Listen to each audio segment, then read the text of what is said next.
Welcome everybody. I nearly said good morning, but of course it might not be where you are, but it's afternoon here in fact. So I'm going to talk to you about attainment and progress and the context of my school, and in particular the relationship between some of the assessments we use and the impact that that's having on our students. So if I start off by saying a little bit about me. Andy said that I'm the principal of the Sheikh Zayed Private Academy for Boys in Abu Dhabi. So the UAE is there's an interesting dynamic in the schools here. The school I teach in is composed of 93% local students or Emirati students. Unlike many international schools, we have a much higher than normal local population, and that brings with it all kinds of dynamics, as I said, that you wouldn't necessarily expect. The school opened nearly 3 years ago, and I've been here since the beginning of the school. And one of the things that I had to do straight away was to look at the abilities of the children and try and find some benchmarks by which we could assess their attainment and progress. So we'll come to that momentarily. Prior to coming here, I was the head teacher of a school in South London called Lara Trait. Comprehensive school, inner city, and surprisingly, as I'll elucidate later, with many similarities to the students that I teach here in the UAE. Data. Well, I love data. I could sit all day looking at various data sets and performance of students and performance of teachers, performance of schools by comparison. So I love data, but in my view, all data really does is help us raise questions about what we need to do next. Data very seldom provides the answers, but it does provide some clues and provides us with some questions. So that's really important for me to communicate. I don't see data as the end product, I see it as the beginning. Now, I said that my school was a brand new school with a 93% local population. When the school opened, there was an expectation that we would be sending our students to some of the most prestigious universities in the world, ultimately. Harvard, MIT, Oxford, Cambridge, and so on. But when we had 530 students arrive at the doors, the picture of their prior attainment seemed to be somewhat different from those expectations. And in order to try to assimilate information about where these children were and what their absolute abilities were, we were scrabbling around looking for some sort of data tools that would give us a clue about where these children were. So we had children arrive at the school from KG right up to grade 7, all of whom had different prior experiences in their education. So we chose 2 data tools to assess, firstly, the attainment of our students, and for that we used MAP, measuring academic progress.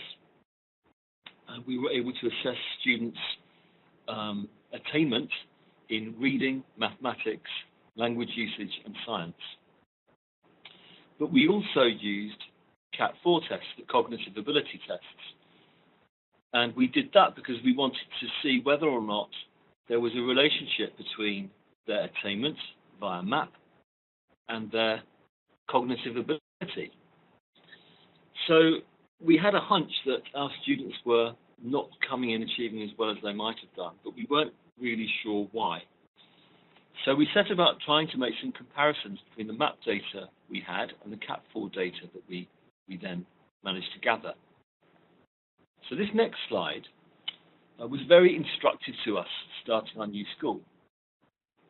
You may or may not know much about MAP, but MAP does not run on a linear scale. MAP, I suppose the best way I can describe it is that you have an RIT score between each grade level, but the amount of RIT points reduces as children get older. So we decimalized that scale. If you look at this particular slide, you'll see a straight blue line. Now, all that does is it shows on the x-axis, the horizontal axis, the grade the children are at, and on the vertical axis, the y-axis, where they would be at. So, of course, grade 2, you would expect them to be at grade 2. When the children are in grade 3, you would expect to be working on average at grade 3. So the blue line shows the average attainment one would expect of a child at a particular grade level. When you look at the orange line, you will see that that's significantly below the blue line. Well, the orange line was created by joining the points of attainment that the students had on entry to our school. I was really alarmed when we had this data. This is all our map data for maths. Now you'll see at grade 2, to the left of the graph, the gap between the orange line and the blue line is about 3/4 of a grade level. So what that told us was our students on entry into our school were about 0.75 of a level behind where they might naturally have been. By the time our students got to grade 8, and this was just on the points of entry, after we'd done nothing, the grade 8 students, as you can see, they're almost 4 grade levels behind where they should be. So what's happening? The students, seemingly, in their prior experiences at other schools, were, on average, falling about half a grade level behind where they should have been, with fairly disastrous consequences. So half a grade level per year progress rather than a whole grade level progress. So by the time they get into grade 8, they're not able to access the curriculum, they don't have the functional skills that they need to do well in any of their subjects. So, at this point, we wanted to explore whether or not there was some relationship between their attainment and their ability. And if we did that, what would it tell us? And this rather complicated looking chart, which I'll take you through, you will see a comparison between the CAP 4 quantitative data that I showed you in the previous, CAP quantitative data versus the MAP mathematics data I showed you in the previous chart. You will see where we have the CAT scores in the table below, all of the numbers are just simple black numbers. And that shows you, according to the CAP 4 scales, where those students were in the quantitative CAP 4 battery. Now, what's interesting about this school, my school, is that we have only one student in the CAP 4 quantitative battery who's gone beyond the average categories. Now look at the math row above that, and you'll see a shift of those numbers. Each number is an individual student to the left. Now, we can't make a complete comparison between the categories for MAP and CAT, but it does give us an understanding. Any student where the number is red was a student who had seemingly dropped a category between their CAT 4 ability and their maths performance. Those students that have a green number had seemingly done better in their maths than one would conjecture from their CAT 4 data. Overall, though, and if you look at the bottom right corner, you'll see it says -22. So we created an indice that showed that our students were doing less well in MAP than one might have expected from their CAT 4 ability. This was extremely worrying. It seemed as though our students, not only were they coming into us with relatively low ability, but they were making even less progress than one might have expected. Now, I said data was just a means of raising questions. So this raised questions, and our difficulty was finding the right question. I suppose there's an obvious one. Why? Well, we came up with one or two hypotheses. Let's have a look at this next slide. If you look at this slide 8, it's a sample grade 6 mathematics question. The difference between the maths questions and the CAT 4 questions is that with MAP, there's a huge amount of language involved in the question. Nick purchased a box of 425 thumbtacks. Now, before I take you any further through this, I know, because our students, 93% of them are local students, English is their second language. You can see that the number of times thumbtacks is mentioned is probably half a dozen. Thumbtacks isn't a word that our students are familiar with. There's other jargon for EAL students within this also. Purchased in the first line. In the third line, ratio. Then we go to the second question and we see the contextual language, rectangle, dimension, figure, similar, smaller. We started to believe there could be a great difficulty for our students in their MAP attainment that was related to their command of English, their literacy levels. So we also recognised if their literacy levels were insufficient in order to be able to fully understand the question being asked, this would have an impact on their test resilience. And what I mean by that is within a MAP battery, there may be 50 questions.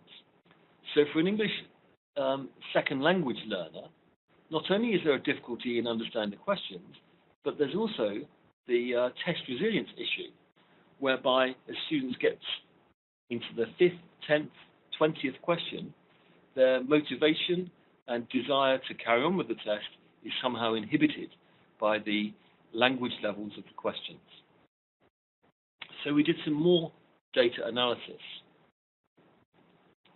This time, we compared the CAT for verbal scores with the MAP mathematics scores. That doesn't seem to make sense, does it? Because we're comparing language abilities with mathematical ability. But we've just looked at the vocabulary necessary to access those questions. Extraordinarily, we found an almost exact correlation between the CAT for verbal performance of students and the MAP maths performance of students. There are some differences for individual children. But in the end, if you look at the bottom right-hand corner, our indice was +4. So actually, students were doing better in math than their CAT for verbal scores would have maybe suggested. This just prompted another question. So of course, at this point, we're thinking about the link between their verbal performance and their math. So, having established that there was some link between verbal performance in CAT 4 and mathematical performance in the MAP test, we began to investigate the idea, not rocket science actually, but that the language for learning was the limiting factor on our students' performance. Now, I said that data was about raising questions. So the question for us at that point was, is there a link between their language and their performance across other subjects? And we were fairly convinced that there was. So at this point, we have to create a priority for our school that takes us away from the data and leads us to an action that we felt we had to take. When you looked at that graph at the very beginning, we saw that gap widening from grade 2, when we first did MAP testing, right through to grade 8. So we determined that this needed to be a whole school initiative.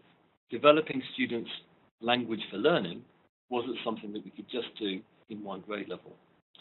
So our intention has been to stop that gap appearing in the first place and then trying to close it for the older students. How did we make this happen? So I'm now going to go into I suppose, the leadership element of this talk, which is moving away from the data and discussing with you how we went ahead and made a difference in our school. The first point there, provide the data narrative. Teachers can be doubting Thomases, but if a data narrative is provided, it's very compelling. So when we talked about language for learning, we provided the information to teachers that you have just seen. There's gap in attainment, first of all, and that correlation between verbal performance and performance in the math test. We made language for learning a priority for all of our teachers, from KG right the way to the upper grades in the school. And we defined language for learning as being contextual against subjects, but also more general in terms of the sorts of vocabulary that you would come across in, for example, MAP tests, explain, discuss, and so on. We set the tone and the vision for where we wanted to get to. So students, needing students to close that gap and how we felt we could do it. I said every teacher was involved, but I hadn't mentioned the line management meeting. So every teacher in their line management meetings every third week will be asked about what they are doing for Language for Learning, or what help they need in order to support them with Language for Learning. So we've made it a priority, but not a priority that we just discussed at the beginning of the year, something that we revisit with teachers on an individual basis every 3 weeks. Not to harangue them or berate them for what they do or don't do, but to discuss the issues that they're contending with to try and find even better solutions. We have an appraisal system that requires us to observe all of our teachers at least termly, and within the observation record form, we have a space to record what we see that the teacher is doing to develop Language for Learning, again, to keep the priority alive. In each teacher's appraisal targets, there will be a commentary about what they have done to support the school's priority. So it's embedded. We create this priority from our data, and we've embedded practice in everything that we do in terms of teaching and learning. And then, of course, down the line, we will have to measure the impact. And there's a slide about that a little bit later. I'm going to digress because we've identified Language for Learning, and we've talked a little bit about how the leadership strategies are used. But we want to look at what's happening. We want to develop ideas. None of us have the perfect answer to this question. So I'm going to talk to you about a measurement of how teachers are implementing the strategy called 10MOP. Now, 10MOP is not something you would have heard about. You won't be able to look it up on the internet. If you Google it, I'd be delighted if you found it, because 10MOP is something that I've invented in my school in London. And I'll tell you what 10MOP is. It stands for the 10-Minute Observation Programme. So, what I wanted to do was find a way of engaging all teachers in discussing how we were doing with our Language for Learning priority. One thing teachers always say is, oh, I would love to go and see someone else teaching, but I just don't have the time to do it. I want to see other people's practice. I want to go to other grade levels or year groups, other subjects and see them, but I just don't have the time to do it. So I challenge teachers about this and said, well, how much time do you need to go and see something in someone else's classroom that's going to make a difference to you? And they said, well, we need 50 minutes. I said, really? You don't necessarily need 50 minutes to go and see someone else's teaching to draw something from it. So we argued about this and discussed it, and we came up with the idea that probably you could see quite enough within 10 minutes by going to another teacher's lesson, or certainly see things that you might recognize as good practice. So we set up what we call the 10-minute observation program. Now, what I wanted to do was cross-fertilize ideas throughout the whole school. Sometimes the KG teachers will have some fantastic practice that has never been seen by teachers of older students. Sometimes the KG teachers will benefit from going and seeing what students are doing in their lessons as they get older, because it's a continuum. So we set up our 10-minute observation program for every teacher in the school to see 3 other teachers, different subjects, different age levels, and just go into their lessons for 10 minutes. Now, the key about this 10 minutes is it doesn't require any cover. Teachers are quite happy to go and see someone else for 10 minutes because it doesn't encroach too much on their day. And they were asked to do this over a 3-week period. But we focused our 10-minute observation program. And the way we focused it was to ask all the teachers visiting those lessons to answer these 3 questions. What Language for Learning evidence did you see that made an impact? What would you now do differently or better to enhance Language for Learning in your classroom? Then a little later, what would your team commit to develop Language for Learning? Now, the purpose of this was to keep the debate alive. When we had that data-driven priority, we wanted to make sure that we were addressing this issue in every lesson across the whole school, because we knew this was the most important feature, or believed this to be the most important feature in helping our students attain better. So they were the 3 questions we set out for everyone to try to understand. Now, the great thing about 10MOP, we have 80 teachers in the school. They each did 3 10-minute observations on this focused issue of language for learning. In total, that gave us 2,400 minutes of action research on this very issue. Teachers were having conversations with each other about this, rather than maybe the typical staff room conversations is, why don't the senior team do something about behaviour? It meant they were talking about teaching and learning and appreciating the great qualities that teachers in other phases had. So there's some great side effects to this, which maybe had nothing to do with language for learning. But it enabled teachers to see best practice going on and discuss that with one another. Also, it meant that teachers could see that everybody was working on the same priority, and they weren't an island. They did have other places that they could other places to go and see what was going on and benefit from doing so. So this whole process of 10MOP, built on that data from the beginning, has helped instill great commitment to the priority, because teachers are demonstrating what they're doing by inviting people into their classrooms. There's that ownership that they are part of something that everybody's involved in, but they own their part. Trust, having other teachers come in and share the good practice they've got, and of course the team ethic that goes with that.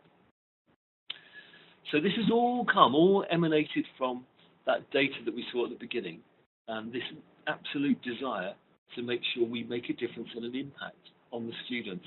But we focus our efforts on the area where we believe we can make the biggest difference. It's easy to talk about these things, as we said, but we need to look at the impact that this is having, and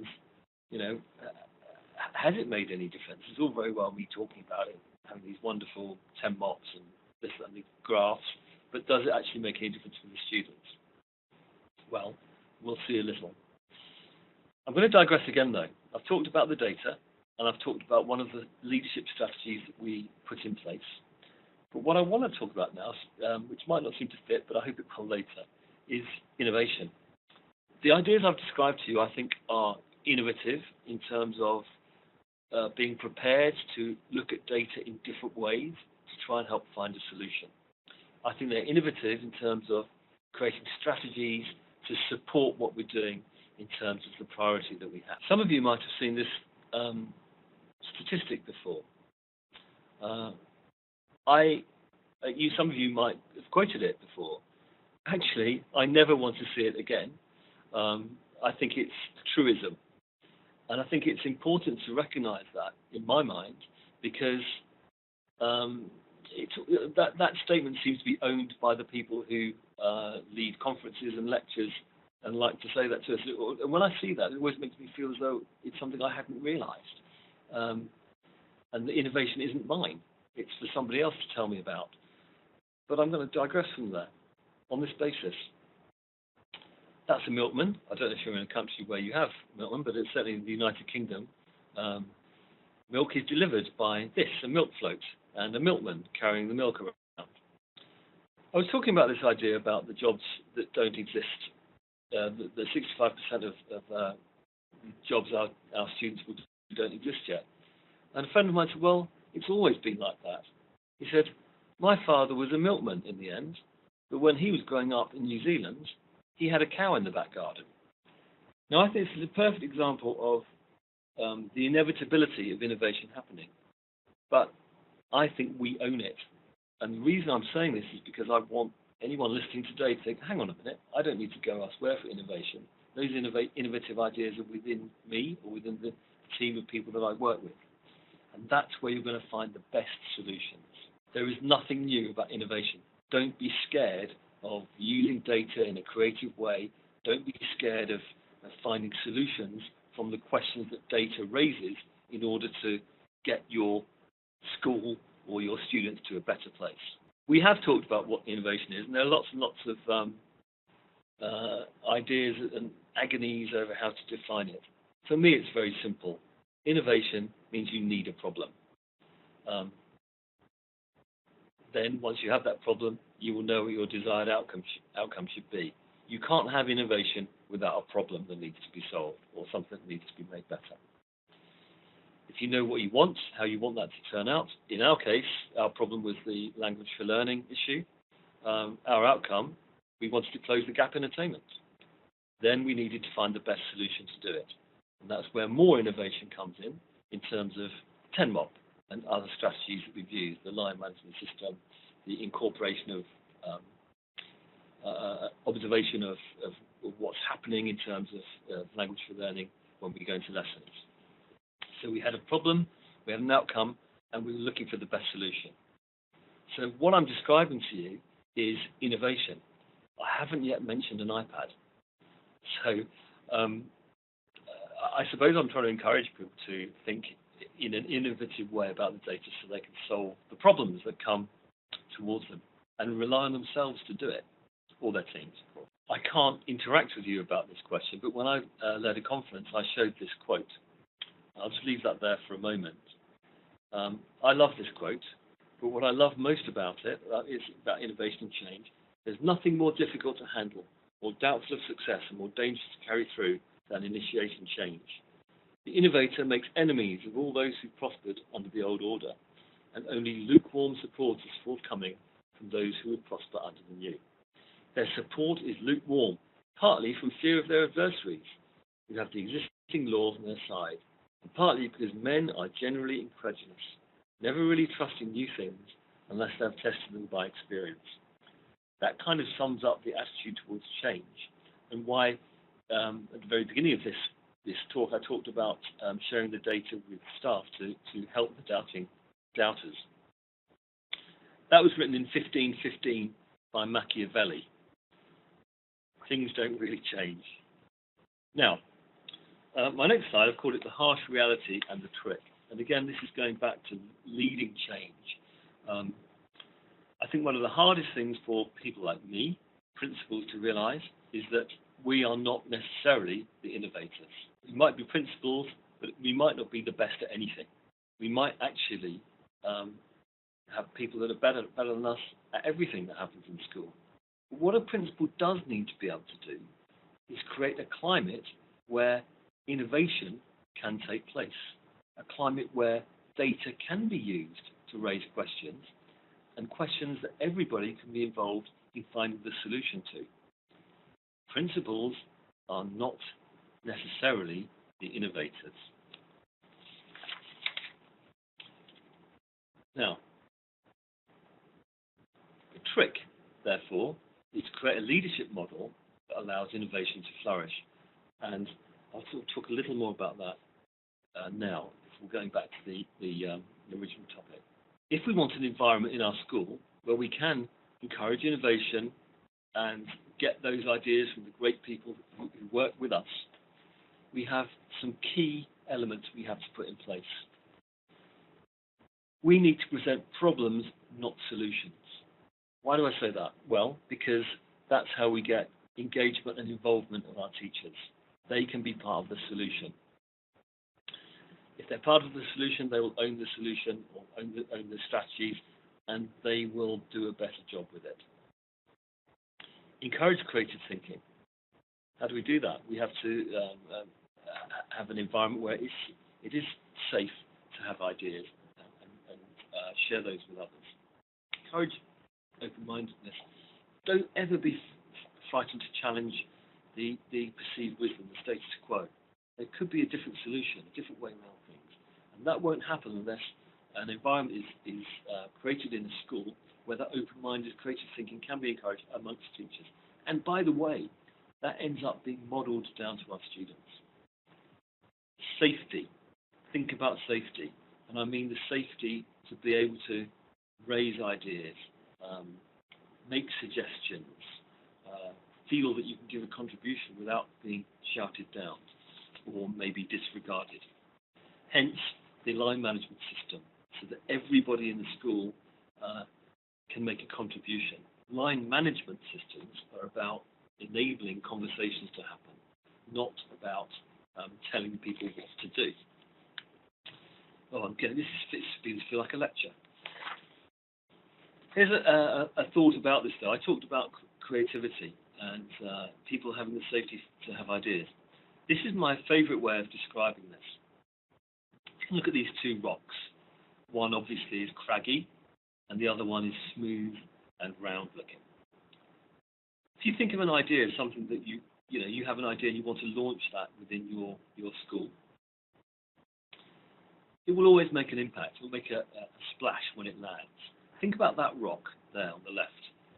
When you think of that as an idea, if that was thrown into a nice calm pool of water, it would make a fairly ugly splash, an unshaped idea. But a better idea, if the round stone was thrown into the same pool of flat water, it might be expected to make a nice, soft ripple by comparison. If this is an idea, and this is a better idea, how does that happen?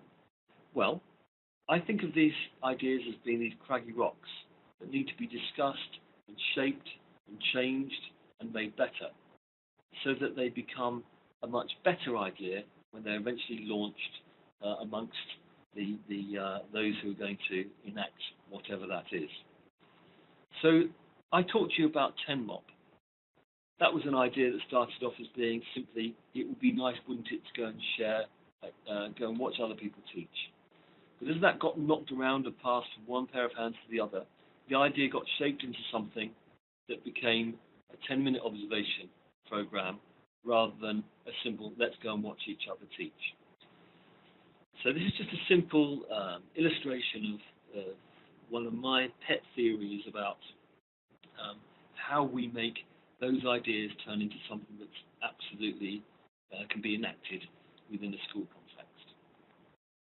So, I've gone on about leadership, and hopefully you're still with this, because it's fundamental to us being able to make any change within school. Great leadership is the only thing that's going to enable change to happen effectively. And I said at the beginning, data just raises questions. And those questions that are raised are problems that require solutions. So in the end, it's all about leadership. It's not about the data. So why am I going on about this? Because we've never finished. There will be a better way to do things. There will be better ideas that will come along. We looked at the action research and we changed the direction of what we were doing in terms of our language and learning strategy. We always have to adapt and find new solutions in schools. And I'm talking about leadership because it's impossible for us to do it by ourselves. We have teams of great people, and they won't stay with us unless we give their ideas a chance to flourish within the environment that they're in. So we create a framework, a scaffolding, if you like, for the direction we want to go in, but that scaffolding can then be used by all the brilliant people in our schools to bring their ideas together. There are so many occasions when I hear organisations describe the great people that they've employed, but then they don't let them spread their wings and have an impact. Did it make any difference? So one of the things that we have to look at is the impact. And as I said earlier, I will talk forever about the styles of leadership and the strategies that we have, but does it have any impact? And so we went back and we measured our students after a year, and we saw this happening. This was our maths progress. I love this chart, but it's a bit complicated if it's the first time you've seen it. It's slightly expanded, the axes are stretched a bit, but essentially this is the same graph that I showed you at the beginning. What you'll notice though, is there are some additional different colour lines jutting up from the brown line at the bottom. Remember that brown line indicated how far behind the students were from the solid blue average grade progression line. Look at my grade 7s. They close that gap from an average of, what would have been in grade 8, 4 grade levels behind. They close the gap to less than 3 grade levels. So all along here, you'll see students beginning to close the gap, or at least stopping the gap getting any bigger. Now, these students have been making 0.5 of a level progress on average each year. Now, they're making a whole grade level progress to at least stop the gap widening, and in some cases, closing it. Now, My question is this all because of our Language for Learning initiative, or is it something else that we were doing? Well, it's certainly a positive a way of looking at what we've done. I can't tell you that it's all because of our Language for Learning initiative. But what I can say is that something is happening that's helping these students perform way better than they were before they joined the school. Okay, I will just quickly mention one or two other things we do. We're probably approaching the end of my time in this lecture. But we know that one of the great influences on our students is their sense of ownership of their learning, their sense of regarding themselves as being positive learners, and how we encourage them to have that belief in themselves that they're going to do well. Now, I don't like surveys. There are too many surveys where the data is collected, then nothing happens with it. But my mind has been changed by the PASS testing surveys. Yes, I'm not a big fan of it. I'll move on. So when we did the PASS testing, again produced by GL, and we looked at some John Hattie theories that he created from his studies of visible learning, we came up with the second priority, which is to do with student ownership. So what the PASS testing told us was that our students didn't particularly see themselves as successful learners. They didn't really understand what their targets were, and they didn't really know how to get there. And of course, John Hattie's work has revealed how important these aspects are for children if they're going to be successful. I'm going to assume that many of you will be familiar with that particular chart, or something maybe newer than that even.